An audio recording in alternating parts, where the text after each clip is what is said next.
Hello? Isn't this nice music? Welcome to my channel. Sorry, this is quite bouncy and upbeat. Hello and excuse me. Hello and welcome to my channel. Where today we'll be playing something a little bit different because I have promised to do another video in my infrequent.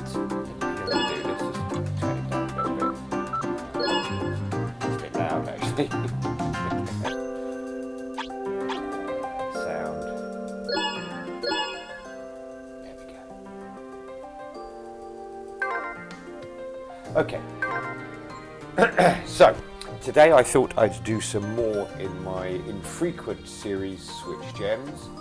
As I said before, I think the Nintendo Switch is a fantastic secondary console, particularly for more mature games like myself, and there are some hidden gems on that, and so I decided I would throw in some videos of games that I think are good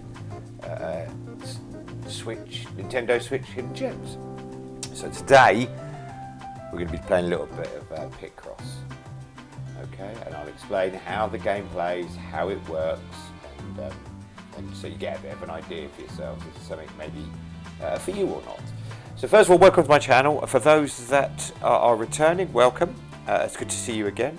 For those that are new, an even, just as equal, I should say, warm welcome. It's always nice to see new faces. Please leave the place tidy. For those that are new, it's just me. I'm just a mature gentleman who really does enjoy playing video games. So was, suggested to me, why not record yourself doing it? And so that's now what I do. Okay, I've mostly been playing Sudoku on the Nintendo Switch and Train Sim World on the Xbox. If you ever look around my channel, there are plenty of videos of me playing those. It's really just me kind of chatting and just playing the games, really, I suppose. Nothing controversial in my chat. I'm the most least controversial person you'll ever meet. Okay. But let's get on with today's video. Today we're here to talk about Picross.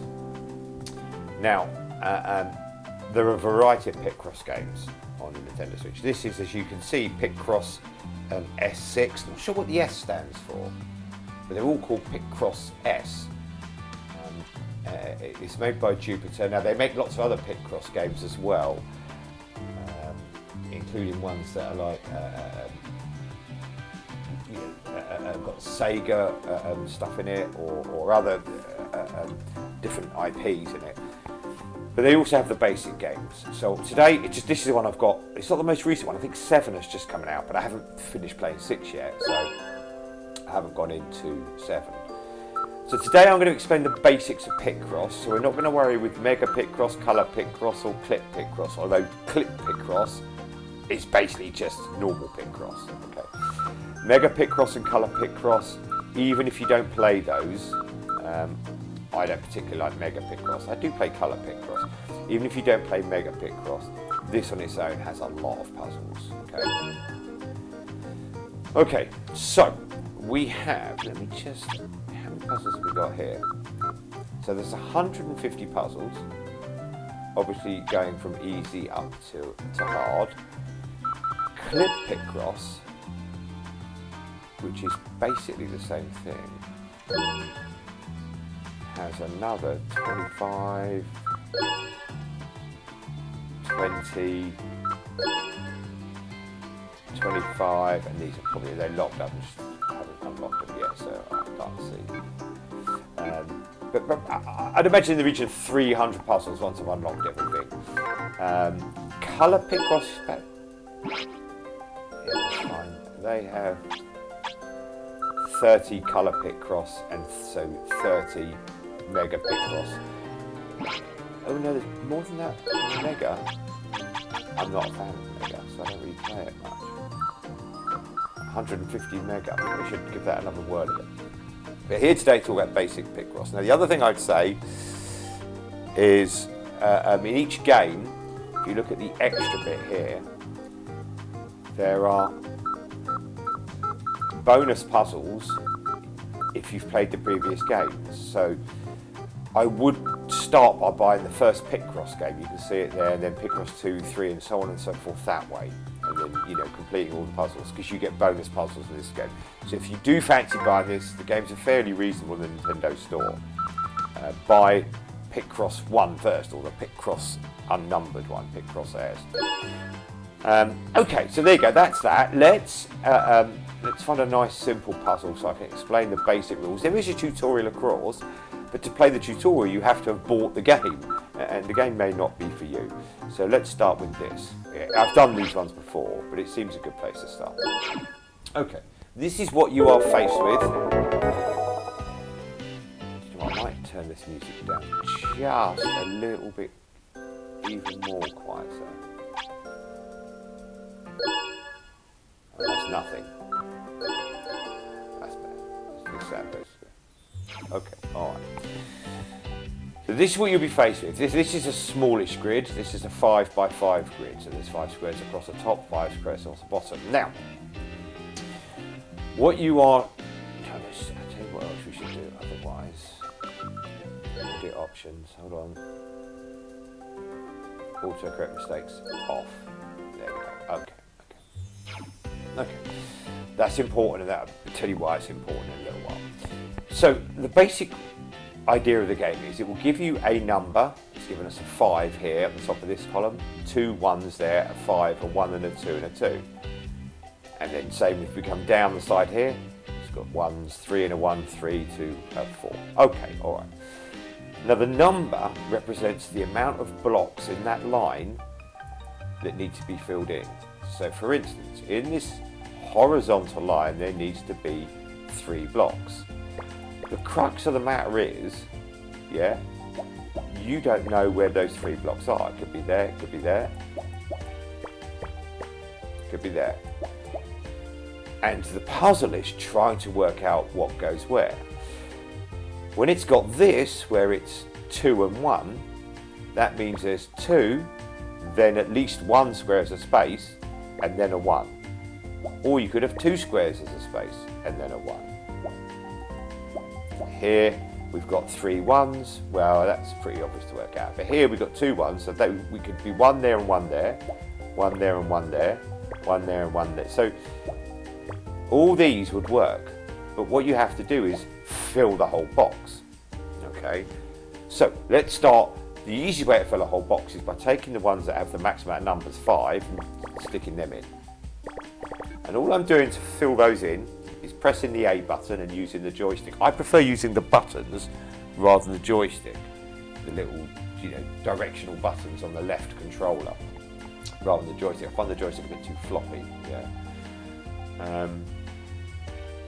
And then you hold down A when you put the square where you want, and then it fills it in. To remove a square, you press the B button.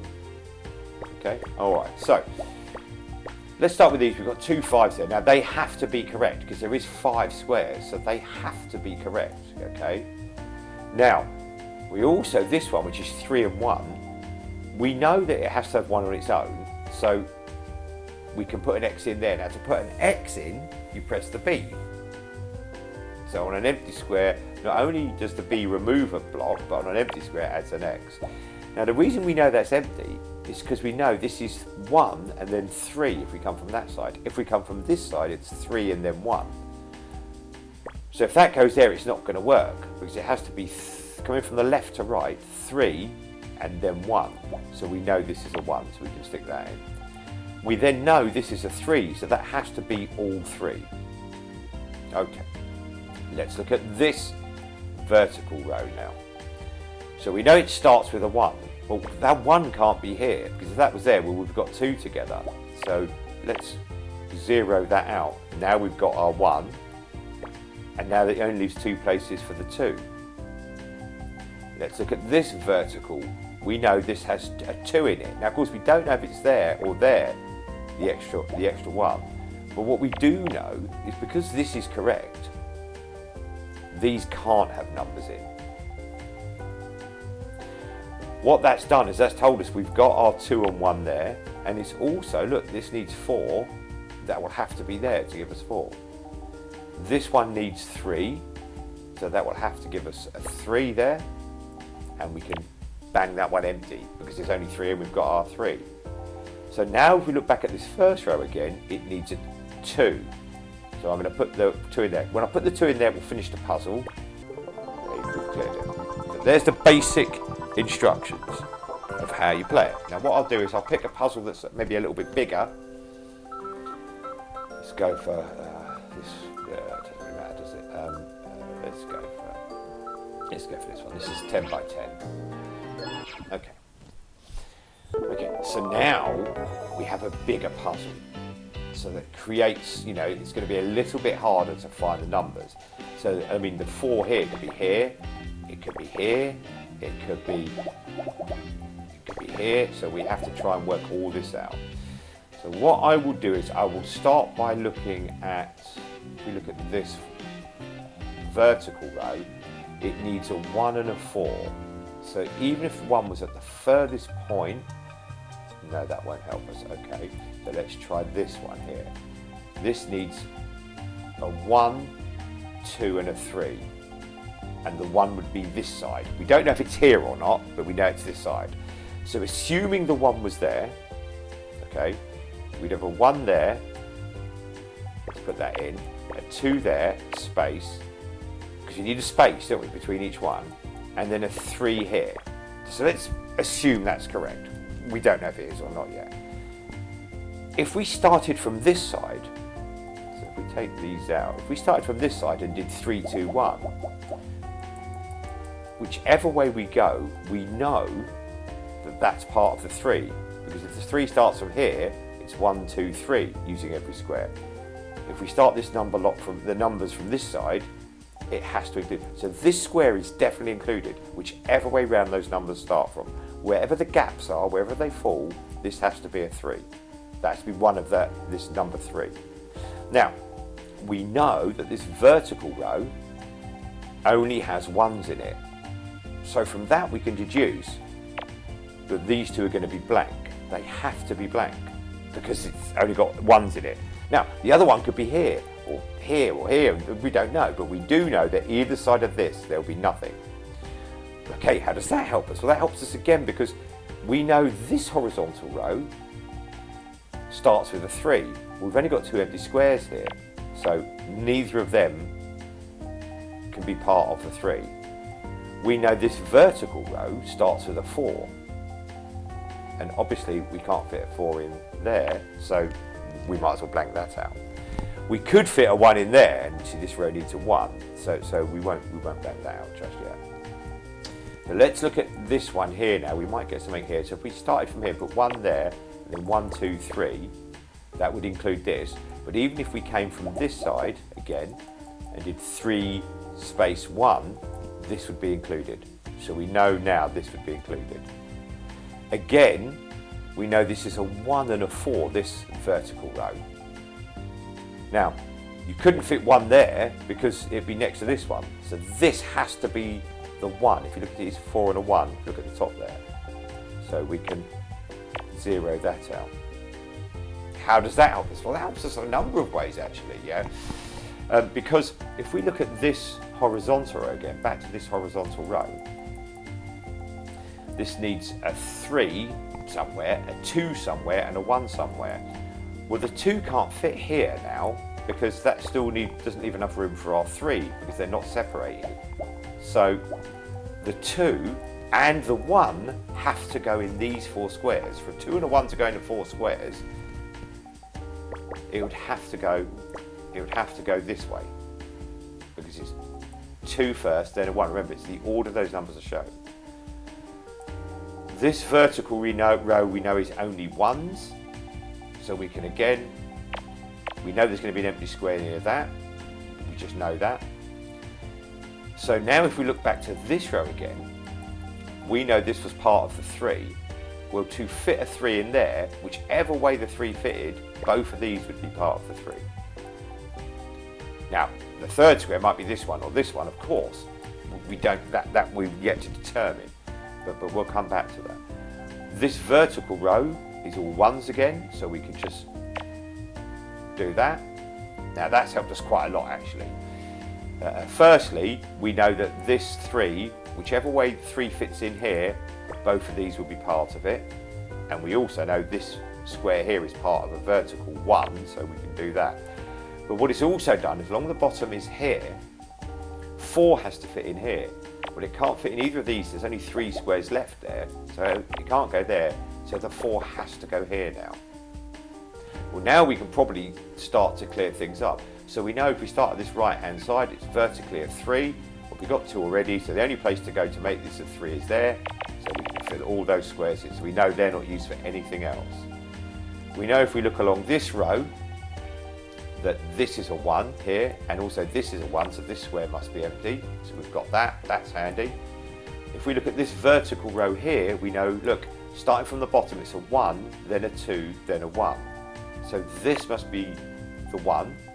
So this must be the 2 then. So we can block that off now. Now we know that. This helps us get our 3 here, because there's only 1 space left for the 3 now. And if we look to the top, this must be a 2. So we can block that off now, and we fill that in. Right, so now we've got to get 4 1s along this horizontal row. This being one of them, so we can put a block in there. Well, the only other places for 1s now are here, here, and here. These are 1s, so we can block that off. This row is now filled. I've got mistakes turned off. If you have mistakes turned on, it will automatically correct you if you put one in the wrong square. But I recommend at first trying it with mistakes turned off. Errors turned off, I can't remember what they said. Okay, so this vertical needs a 4, and we know that's one of them, so 2, 3, 4. Now we can fill that row up. This square and this square are both 1s. If we look at the left, this square is a 2. So what you need to remember is when you put your 2 in, or your 1, or your 3, or your 4, block it. Nothing can go next to that. Now, somewhere in there is going to be a 1. We don't know where yet, but we'll come to that. Vertically, we've got our numbers for this, because this was a 1, so we can fill those in. And so what it's doing is reducing the options for us to put numbers in the squares. What's next is this one. 1, 2, 3, 4, 5, 6 squares. So what that means is wherever the 4 sits, within these 6 squares, these 2 will always be part of the 4. So we can stick those in. That's given us, on this horizontal row, the position of the 1. So we can now fill that in. Also, we know this is a 1, so we can fill that in. Okay, let's look vertically at this row. Now, this needs 2 single digits 1s. They can't go here because they're next to each other. They're not single digit now. So one of them has to go here, and there's only one other space, which is there. So now we can do that, because we know horizontally that's 1 as well. What that's done is said this is a blocking number, so this vertical 4 has to now go here, because it can't go downwards through the block. Same problem in this one. We've 2 single 1s to fit in. So along here there needs to be 2 single 1s. Well, the first one could go in either of these, but the second one couldn't go next to it. So the second one can only go here. And that's this vertical row finished. So we can do that. Okay. This vertical row needs a 2. Well, we've only got 1 space there, so it can't go there, which leaves only 1 space for the last one left in this horizontal row, so we can put that in. Vertically, this is 1s as well, so we can close that off, leaving only 1 space for 1, which is there. This vertical row is now completed, so we can close that off. Horizontally, we've got 2 1s in this horizontal row, and along the top here we have a 3. So we know that's one of them, so they have to be the other ones. Coming down here, we know we have a 2, so that's one of them, so that has to be the other one. There's our 1s there, and we've only got 1 left, and that can only go there. And there we go, we're cleared. Now obviously, these are quite fairly straightforward puzzles, and if I jump further in, I don't want to do a really long video, but you get puzzles that are this sort of size, and the basic principles will still apply. Yeah, I mean here, look, we've got along this row, we have a 1, a 2, and a 10. Well, if that was 1, that was 1, that was 2, the 10, and so it's as far left as it can go, the 10 would still cover all those, because if it started here, it would cover all these. If it started here, it would cover to this way. So we know these to be true.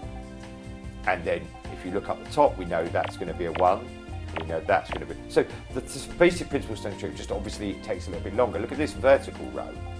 We know it starts with a 6.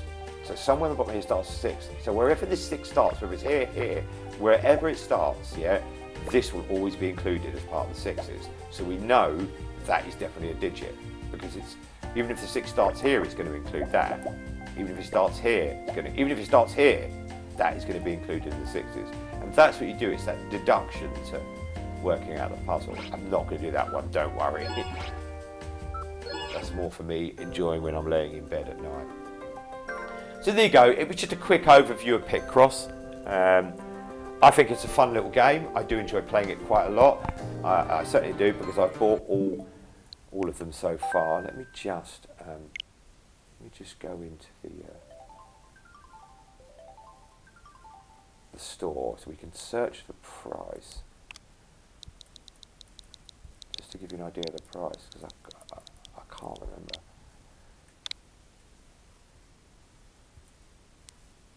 Okay, so you can see all the ones I've purchased. I've purchased them all. So these were all made by, this was made by the same company, and so was this, and so was this, is the Sega one. Where is it? There it is there. So I've played and done all those, but here's the latest one, which is 7, and it does have, look, they have a free demo. That's handy. So you could, does the first one have a demo? The first one's one that needs a demo.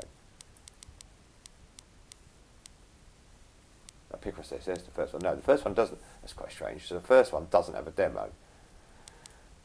Neither does 2, neither does 3. But it's a 4 does. But so you can download the demo and try it. They fairly regularly come up on sale, and that's when I buy them. So if this one was to come up in sale, I would buy it now, even though I'm not ready to start playing it yet. This was quite good. There was, the pictures were based all around old Master System and Mega Drive games, and all the puzzles were based around, like, you know, Alex Kidd and so on and so forth. So I enjoyed that. There you go. That's £9 a game, but they're very, very come up on sale very a lot. Now, nonograms. If you look for nonograms as well, okay, nonograms is the same puzzle. Okay, there are other ones called nonograms if I can find them. I can't find them at the moment. Nonogram, where are they? Where we go? Nonograms. It's the same puzzle, but I think Picross is like a trademarked name by Jupiter or something like that. So this is the same game, and I've played that as well. Voxelgram's a little bit different. It's a 3D kind of version of it, but you know, maybe start with the flat ones first and go on there. Yeah. Okay, there you go. That's Picross. I hope you enjoyed this little Switch Gems video. As I said before, I think the Switch is a fantastic second console. It suffers greatly from being considered, I think, a toy or a child or kid's console. And of course, it's a very good kid's console as well. But it's great as a console for that. You know, I have it as a second console. I can play it in bed, I can play it on the sofa. It doesn't matter how dark or light it is, I really do enjoy playing it. And as I also said before, there might be many around now where people have, you know, bought it for their son or daughter as a Christmas present when it first came out 3, 4, 5 years ago, or even more than that actually, I think. And yeah, it's 5 or 6 years ago since the Switch came out, I think. And of course, at 9 or 10, when they got it as a Christmas present, it was brilliant. Now they're 15 and 16 and they probably don't want to play it, so it's probably sitting there gathering dust. So probably something great for mum and dad or even grandparents to pick up and play. And, you know, if it's not being used, you can acquire it, as it were. Well, I hope you enjoyed this video. I'm not sure when the next Switch Gems will be. As you can see, it's very infrequent. I will keep doing them, but it's just when I feel like doing it. I'll do another one. There are plenty of other fantastic Switch games. Just for the record, I'm definitely not on a commission from Nintendo. For every Switch that's sold, I get £5 or something. I wouldn't mind. They've sold quite a lot of Switches, but I'm certainly not. Guys, I hope you enjoyed the video. If you did enjoy the video, please leave it a like down below. Please have a look around the channel. There's other games there. I'll be playing different games in the future. It's just me, mature gen, playing games, pretty chilled out and relaxed. Not always the best at games, in fact, far from it, but that's maybe half the fun. Guys, if you like this kind of content, consider subscribing. And if you hit the notification button, so I lost my train of thought there, that's the mature guy part. I'm talking and just forget what I'm saying. If you hit the notification buttons, then you'll get to know when I have new videos out. I do try to put out something very regularly. And finally, if there's any other games you'd like to see me play, be it on the Switch or the Xbox, I do have a PlayStation as well. Not a PlayStation 5, I can't quite afford that at the moment. Maybe never, but we'll see. I'll save my pennies, and who knows, one day. But I do have a PlayStation 4, so if there's anything you'd like to see me play, then leave a comment down below, and we'll have a look. I can't guarantee anything. Games cost money, but we'll have a look, guys. Have a wonderful day, take care of yourselves, but most of all, take care of each other. Have a great day. Goodbye now.